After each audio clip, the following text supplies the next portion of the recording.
नया स्कूल, पुराना डर। साल 2009। उत्तर प्रदेश के एक छोटे कस्बे भैरवपुर में एक नया अंग्रेजी माध्यम का स्कूल खोला गया था, सेंट मैरी पब्लिक स्कूल। बाहर से ये स्कूल एकदम शानदार लगता था, ऊंची सफेद दीवारें, गेट पर चौकीदार, बच्चों की हंसी खिलखिलाहट। लेकिन कस्बे के लोग इस स्कूल के बारे में कुछ अजीब सी बातें करते थे।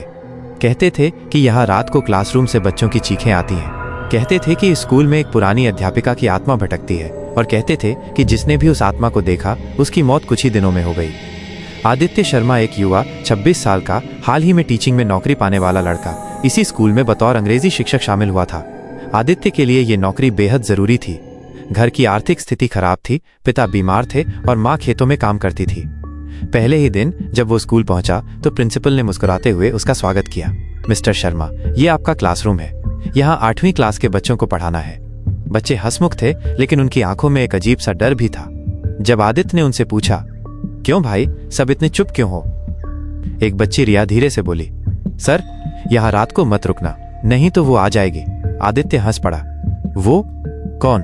भूत प्रेत में विश्वास रखते हो तुम सब? बच्चे चुप हो गए, बस उनकी आंखें कक्षा की पिछली खाली कुर्सी पर टिकी थीं। पहले दिन की ड्यूटी के बाद आदित्य घर लौट आया, लेकिन अगले दिन प्रिंसिपल ने कहा कि उसे बच्चों की एक्स्ट्रा क्लासेस लेनी होंगी और इसके लिए शाम तक स्कूल रुकना होगा।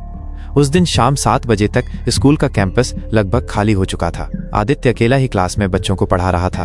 अचानक पीछे से कुर्सी खिसकने की चरर्र जैसी आवाज आई। उसने पलट कर देखा। वो खाली कुर्सी जो कल भी बच्चों की नजरों का केंद्र थी, धीरे धीरे अपने आप हिल रही थी। कौन है वहां? आदित्य चिल्लाया। कोई जवाब नहीं, बस खिड़की से आती हवा और दीवार पर परछाइयां।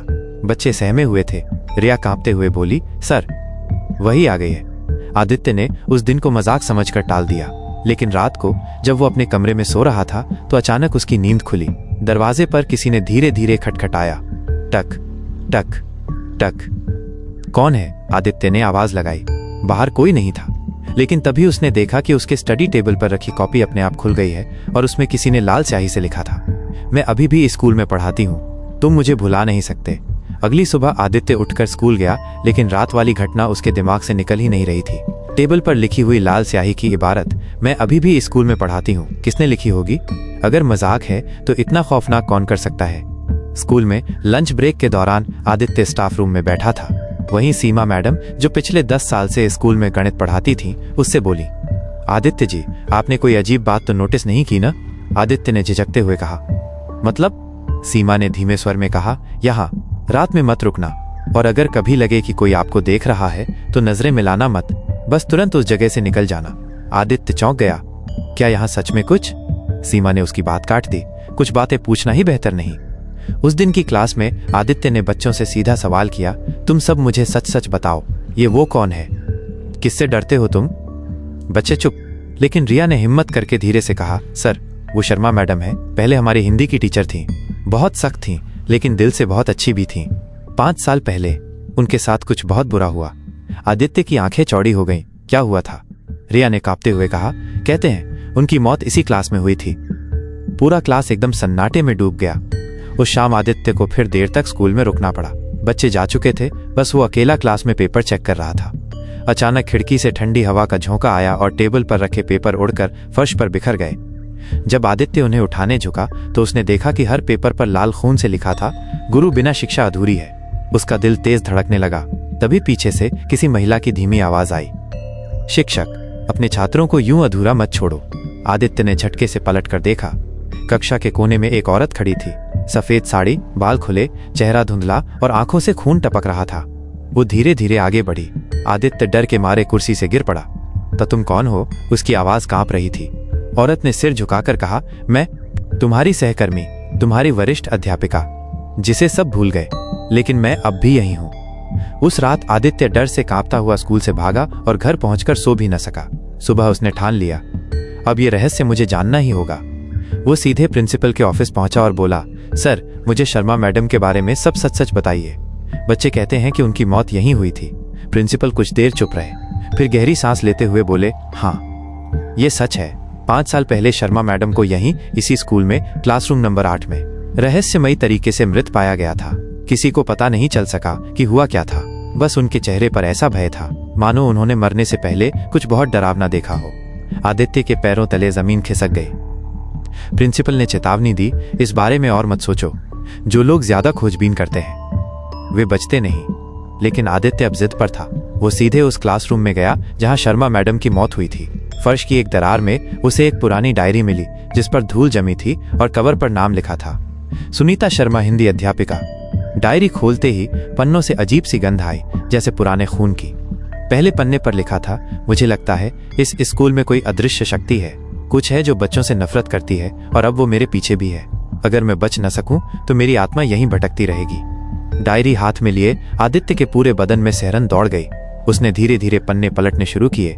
डायरी के पन्नों से डायरी में लिखा था, 12 जनवरी 2009। आज फिर उस क्लास में अजीब आवाजें सुनाई दी। बच्चे डर कर रोने लगे। मैंने सोचा ये उनकी शरारत होगी, लेकिन जब मैंने देखा तो पिछली बेंच पर एक काली छाया बैठी थी, जैसे कोई अनजाना छात्र। मैंने नजर हटाई तो वो गायब हो गया। 19 जनवरी 2009 रात में देर तक कॉपियां चेक कर रही थी। क्लास में अकेली थी।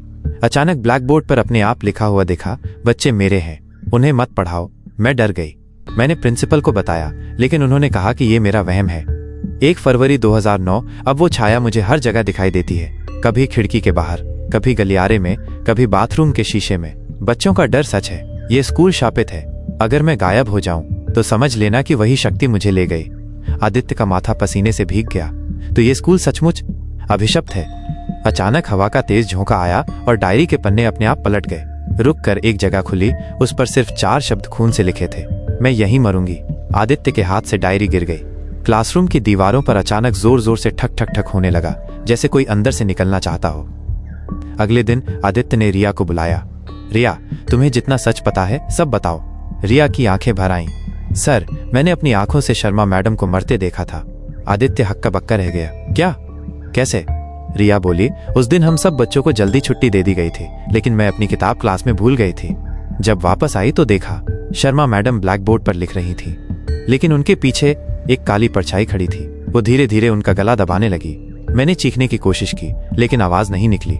और फिर शर्मा मैडम फर्श पर गिर गईं। उनकी आंखें फटी रह गईं। रिया कांप रही थी। उसके बाद से वो आत्मा मैडम के रूप में हमें दिखाई देती है।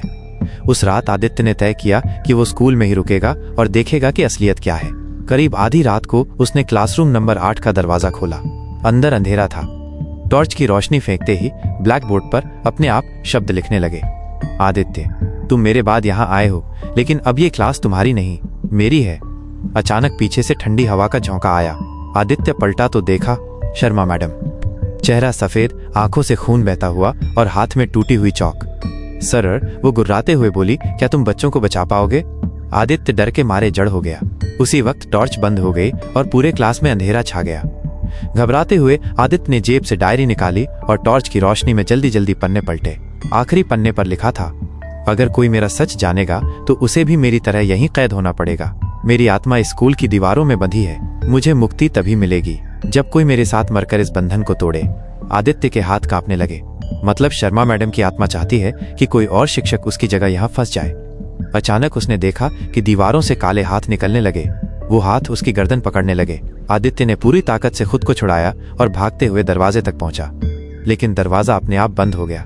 कमरे में गूंज उठी, अब तुम भी यहीं रहोगे, हमेशा के लिए। क्लासरूम नंबर 8 का दरवाजा जैसे लोहे की दीवार बन गया था।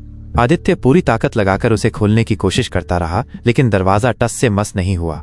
पीछे से वही खौफनाक आवाज गूंजी, तुम अब मेरे उत्तराधिकारी होगे।